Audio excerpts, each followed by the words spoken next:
സാധാരണ നമ്മൾ palazzo pant അല്ലെങ്കിൽ സ്ട്രെയിറ്റ് പാൻറ്റൊക്കെ സ്റ്റിച്ച് ചെയ്യുമ്പോൾ എലാസ്റ്റിക് വെച്ചിട്ടാണല്ലോ സ്റ്റിച്ച് ചെയ്യുന്നത്. ഞാനിവിടെ ഒരു 1.25 ഇഞ്ചിൻ്റെ എലാസ്റ്റിക്കാണ് എടുത്തിരിക്കുന്നത്. നമ്മൾ എലാസ്റ്റിക് ലൂസായിട്ട് കടയിൽ നിന്ന് മേടിക്കുന്നതിനേക്കാളും നല്ലത് റോളായിട്ട് മേടിക്കുന്നതാണ് കേട്ടോ. അതായിരിക്കും നമുക്ക് ലാഭം. ഓൺലൈനിലൊക്കെ അവൈലബിളാണ്. റോളായിട്ട് ഒരു 24 മീറ്ററാണെന്ന് തോന്നുന്നു വരുന്നത്. അപ്പോൾ അങ്ങനെ മേടിക്കുന്നതായിരിക്കും നല്ലത്. സാധാരണ നമ്മൾ അരവണ്ണം എത്രയാണോ എടുക്കുന്നത് അതിനേക്കാൾ ഒരു 5 ഇഞ്ച് കുറച്ച് എടുത്താൽ മതി എലാസ്റ്റിക്. ഇവിടെ അരവണ്ണം 40 ഇഞ്ചാണ്. അതിനേക്കാൾ ഒരു 5 ഇഞ്ച് കുറച്ചെന്ന് പറയുമ്പോൾ 35 ഇഞ്ചിലാണ് എലാസ്റ്റിക് എടുത്തിരിക്കുന്നത്.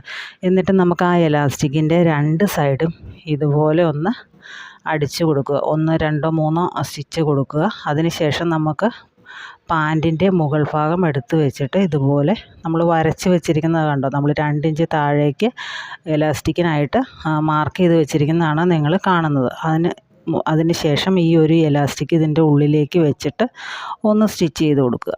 അപ്പോൾ ചെറിയൊരു 1 പോയിൻ്റ് ഗ്യാപ്പ് ഇട്ടിട്ട് വേണം സ്റ്റിച്ച് ചെയ്യാനായിട്ട്. ആ കറക്റ്റ് എലാസ്റ്റിക്കിൻ്റെ ആ അറ്റത്തോടെ സ്റ്റിച്ച് ചെയ്ത് കഴിഞ്ഞാൽ എന്താ കുഴപ്പമെന്ന് വെച്ചാൽ എലാസ്റ്റിക് ഇങ്ങനെ ടൈറ്റായിട്ട് അതിൻ്റെ അകത്തിരിക്കും. അപ്പോൾ ആ എലാസ്റ്റിക്കിന് ഒന്ന് ചെറുതായിട്ടൊന്ന് അനങ്ങാൻ പാകത്തിന് കുറച്ചൊരു ഗ്യാപ്പ്, അതായത് ഒരു പോയിൻ്റ് ഗ്യാപ്പിലൊക്കെ ഇട്ട് കൊടുത്തിട്ട് വേണം സ്റ്റിച്ച് ചെയ്യാനായിട്ട്. അപ്പോൾ ഇങ്ങനെ ഫുള്ളായിട്ട് സ്റ്റിച്ച് ചെയ്തെടുത്താൽ നമുക്ക് ഒറ്റയടിക്ക് പണിയും കഴിയും. അതല്ലാന്നുണ്ടെങ്കിൽ നിങ്ങൾ ഇതുപോലെ മടക്കി അടിച്ചിട്ട് എലാസ്റ്റിക് ഇതിൻ്റെ ഉള്ളിൽ കൂടെ കയറ്റിയെടുത്താലും മതി. അപ്പോൾ മടക്കി അടിക്കുമ്പോൾ ആ കറക്റ്റ് വിട്ടായിരിക്കണമെന്ന് മാത്രം, അല്ലെന്നുണ്ടെങ്കിൽ അത് കയറാതെ വരും. അപ്പോൾ ഇത് ഫുള്ളായിട്ട് നമ്മൾ അടിച്ചെടുത്തിട്ടുണ്ട്.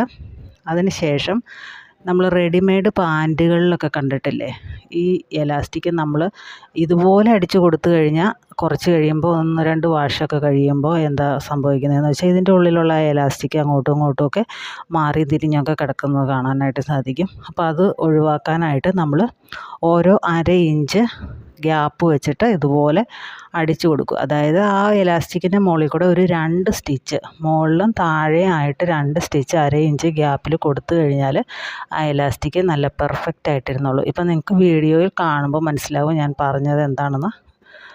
അപ്പോൾ അത്രയേ ഉള്ളൂ. വളരെ സിമ്പിളായിട്ടുള്ള കാര്യമാണ്. അപ്പോൾ പലാസോ പാൻറ്റ് സ്ട്രെയിറ്റ് പാൻറ്റൊക്കെ തയ്ക്കുന്നവർ ഇതൊന്ന് ശ്രദ്ധിച്ചു കഴിഞ്ഞാൽ നല്ല പെർഫെക്റ്റായിട്ട് റെഡിമെയ്ഡ് ഫിനിഷിങ്ങിൽ നമുക്ക് പാൻറ്റ് സ്റ്റിച്ച് ചെയ്തെടുക്കാനായിട്ട് സാധിക്കും.